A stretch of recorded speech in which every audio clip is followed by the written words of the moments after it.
There are moments when silence becomes louder than screams. Moments when the absence of sound feels heavier than chaos. Inside a quiet hospital room in Ohio, machines whispered the only proof of life. A heart monitor pulsed steadily. Tubes ran into a motionless body. Eyes remained open, but saw nothing. A young man lay still, not asleep, not dreaming, not aware. This was not a soldier wounded in war, not a criminal paying for violence, not a victim of an accident. This was a college student. His name was Otto Warmbier. 6 days earlier, he had returned from one of the most isolated nations on Earth. He returned home alive but irreversibly damaged. His brain had been starved of oxygen. His body survived. His mind did not. Doctors could not explain how it happened. Officials could not agree on why. And the country responsible said almost nothing. How does a holiday turn into a death sentence? How does curiosity become captivity? And what truly happens when a human being disappears behind the walls of a state where truth does not exist? To understand the ending, we must go back to the beginning. Otto Frederick Warmbier was born into stability, a middle-class American life, a supportive family, a future filled with options. He grew up in Ohio, the eldest of 3 children. Teachers described him as intelligent and disciplined. Friends described him as funny, confident, and warm. Otto was not invisible. He stood out. In high school, he was voted prom king and homecoming king, not because he demanded attention, but because people trusted him, liked him, felt safe around him. At university, Otto studied economics and finance. He dreamed of working in business, of traveling, of understanding how the world truly worked beyond textbooks. He was ambitious, but not reckless. Curious, but not careless. Those close to him later said the same thing again and again. Otto believed the world made sense. He believed rules mattered. He believed systems were logical. He believed that if you respected boundaries, you would be protected by them. That belief would cost him everything. When Otto told his parents he planned to travel to Asia before studying abroad, concern followed, but fear did not dominate. Travel companies promised safety. Thousands had gone before, they said. Follow the rules, respect the culture, stay with the group. Nothing will happen. Otto trusted that promise. In December 2015, he boarded a plane carrying curiosity, optimism, and no idea that he was stepping toward a system that does not forgive innocence. For most people, North Korea is not a place. It is a headline, a warning, a symbol of danger far removed from normal life. So why would a young American student choose to go there? because danger feels smaller when it is distant. North Korea, to outsiders, feels unreal. A sealed world, frozen in time. Reduced to parades, missiles, and propaganda videos. To tourists, it is sold as controlled, predictable, safe. You obey. Tour companies carefully construct the illusion. Visitors will see monuments, museums, performances. They will be guided everywhere. Watched, yes, but protected. But this is the lie. North Korea does not allow tourism. It allows performance. Every building is curated. Every interaction is rehearsed. Behind that stage exists a brutal reality, one where ideology replaces humanity. In North Korea, propaganda is not decoration.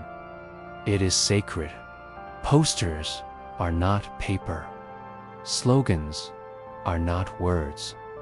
Images of leadership are not symbols. They are the state itself. To disrespect them even unknowingly is not a mistake. It is a crime. Otto knew the rules. He had been warned. But warnings feel abstract when consequences belong to other people. Otto believed he would observe, comply, and leave. He was wrong. Pyongyang does not welcome visitors. It inspects them. From the moment Otto's tour group arrived, they were never alone. Government guides accompanied them everywhere, not as helpers, but as watchers. Their hotel stood on an island in the middle of a river, a towering structure isolated from the city. At night, the capital disappeared into darkness, while the hotel remained illuminated like a prison, pretending to be a resort. Inside, everything felt normal. Restaurants, elevators, lounges, karaoke rooms. But normalcy was deceptive. Every hallway had cameras. Every floor had restricted zones. Every movement was monitored. Guides repeated the rules constantly. Do not wander. Do not photograph soldiers. Do not touch printed material. Do not remove anything. Do not disrespect leadership. The group followed the rules. They laughed. They drank. They shared stories. A sense of relief settled in. The trip was almost over. And then came the final night, while most of the group slept, while the hotel hummed quietly, while the city remained dark. Something happened. Something unseen. Something undocumented. Something that would not surface until it was too late. Night in Pyongyang does not arrive gently. It falls. From the upper floors of the hotel, Otto and the other tourists looked out over a city swallowed by darkness. Entire neighborhoods vanished into black space. Streets were empty, windows unlit. Only a few monuments glowed faintly in the distant symbols that never slept. Inside the hotel, the illusion of normal life continued. Elevators glided quietly.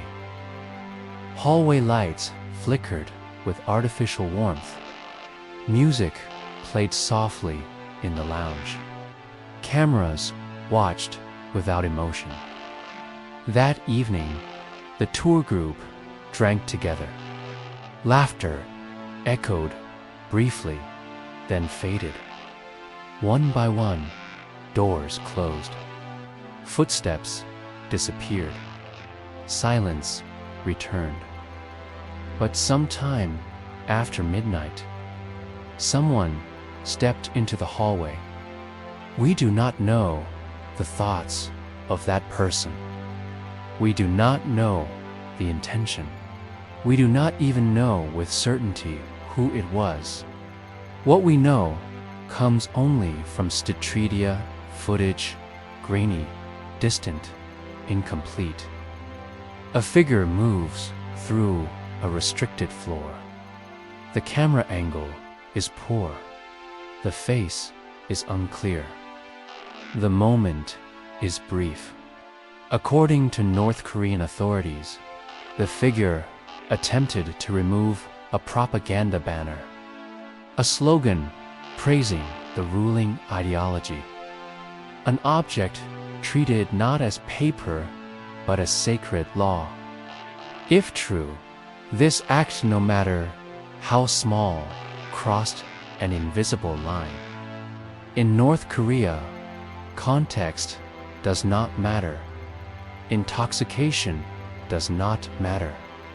Curiosity does not matter. Only obedience matters. No alarm was raised that night. No guards burst in. No confrontation occurred. The person returned to their room, unaware that the decision, whatever it truly was, had already been transformed into a crime. By morning, Otto Warmbier would wake up believing his trip was over. He was wrong. Departure day arrived quietly. Suitcases rolled across hotel floors. Passports were checked. The group boarded the bus, heading toward the airport. Relief settled in. The experience was strange, but complete. For Otto, the nightmare began without warning. At the airport, officials approached him calmly. No raised voices, no visible aggression. Just a polite request to step aside. At first, no one panicked. Then minutes passed.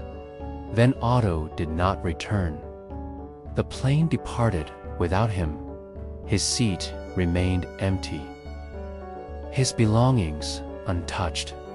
His absence unexplained. Otto Warmbier had vanished. For weeks, there was silence. No official announcement. No confirmation of charges. No proof of life. Otto's parents waited in Ohio, trapped between hope and dread. Phone calls led nowhere. Diplomatic channels stalled. North Korea said nothing. Behind closed doors, Otto was being interrogated. In North Korea, interrogation is not about uncovering truth. It is about producing compliance, isolation, sleep deprivation, psychological pressure. These methods leave no bruisers, but they dismantle the human mind, piece by piece. The goal is not pain. The goal is surrender. Months later, Otto Warmbier appeared again. This time, in front of cameras. He stood in a North Korean courtroom, noticeably thinner, pale, his posture stiff, his eyes focused but empty. he began to speak, Otto confessed. He claimed he had acted as part of a foreign conspiracy. He named religious groups, secret organizations. He thanked the North Korean government for its kindness. To trained observers, the confession was unmistakable. The language was unnatural. The phrasing ideological. The emotion carefully measured. This was not a statement of guilt. It was a performance of survival. Experts later noted familiar patterns identical to other forced confessions broadcast by the regime. The message was not meant for justice. It was meant for power. The verdict came quickly. 15 years of hard labor. In that moment, Otto Warmbier disappeared from the world. Not legally, not officially, but completely. No photographs exist of where Otto was taken. No videos. No confirmed location. What we know comes from defectors, those who survived. Cells barely larger than closets. Endless physical labor. Constant surveillance. Silence enforced by fear. Prison in North Korea is not designed to rehabilitate. It is designed to erase identity, to erase resistance, to erase hope. Days blur into weeks, weeks into months. No letters, no calls, no proof of life. And then, after more than a year of silence, everything changed. In 2017, North Korea announced Otto Warmbier would be released. No explanation, no apology, no details. Why now? Why him? Why after so long? The answers remain locked behind walls. No one can enter. For more than 17 months, Otto Warmbier existed only as a name in diplomatic cables, a name in classified briefings, a name whispered by parents who refused to believe silence meant death. No letters arrived. No photographs were released. No medical updates were shared. North Korea did not confirm where Otto was being held or if he was alive at all. This uncertainty was not accidental. In authoritarian systems, silence is a weapon. Behind closed doors, negotiations dragged on. Messages passed through intermediaries. Sweden acted as a diplomatic bridge. Requests were made. Requests were ignored. Otto's parents were advised to stay quiet, not to provoke, not to escalate. They waited and waited. Then, in early June 2017, something shifted.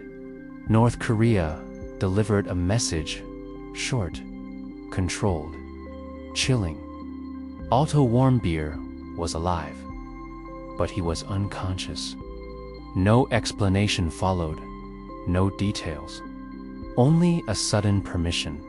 He could be taken home. After nearly a year and a half, the silence broke not with answers, but with dread.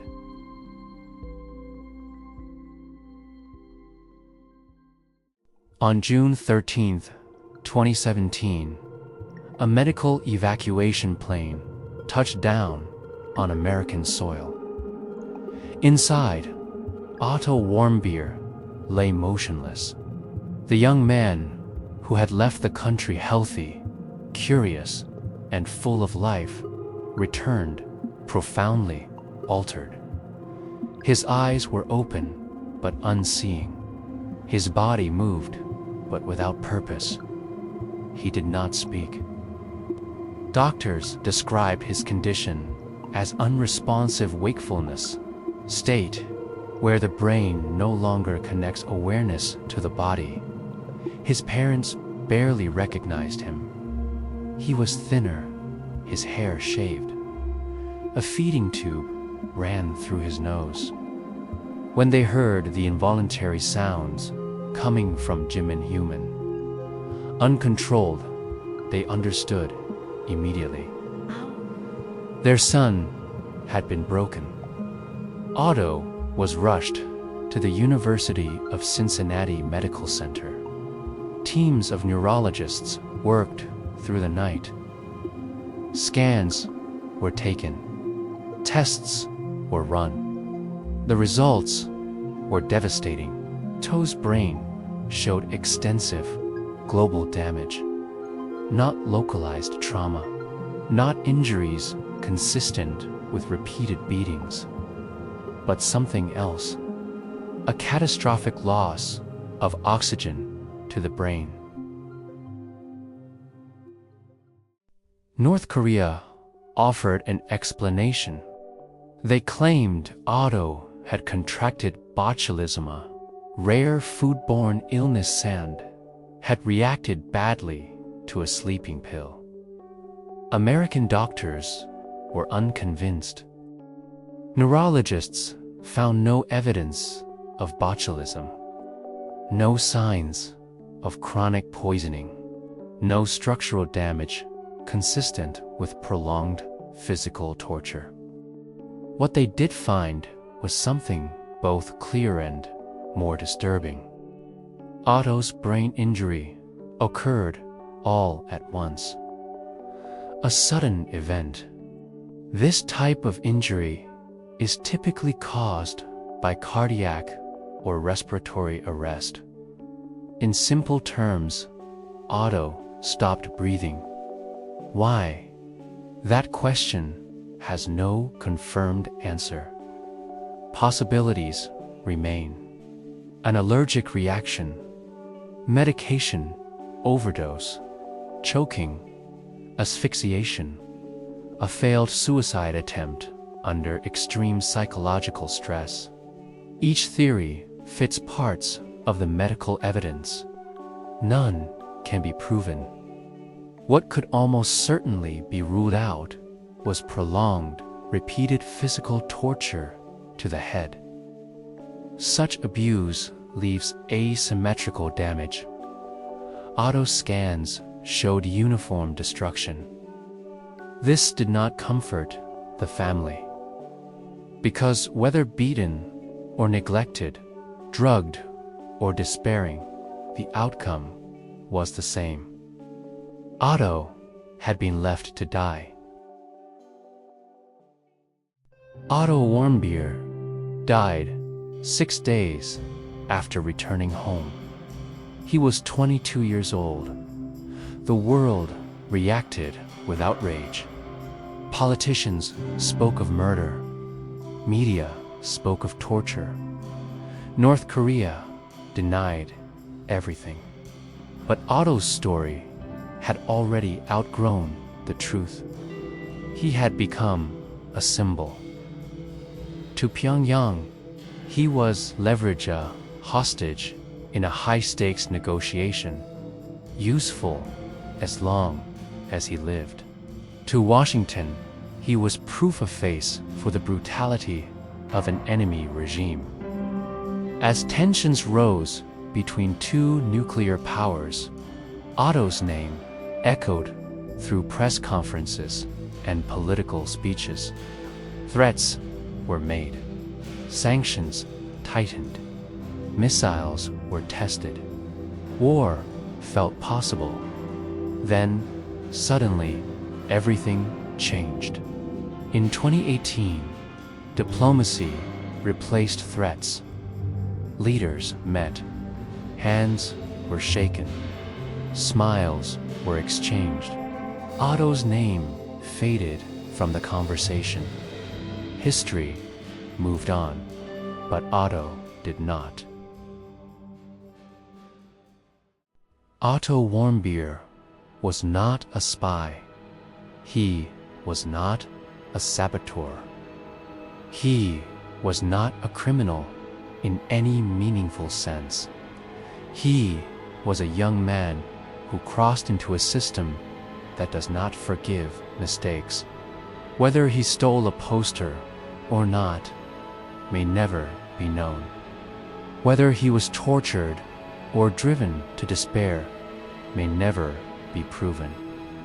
But what is certain, a minor act was transformed into a life sentence. A human being was reduced to a political object, and a family was left with questions no government can answer. Otto was a pawn on a chessboard far larger than himself. And like many pawns, he did not survive the game.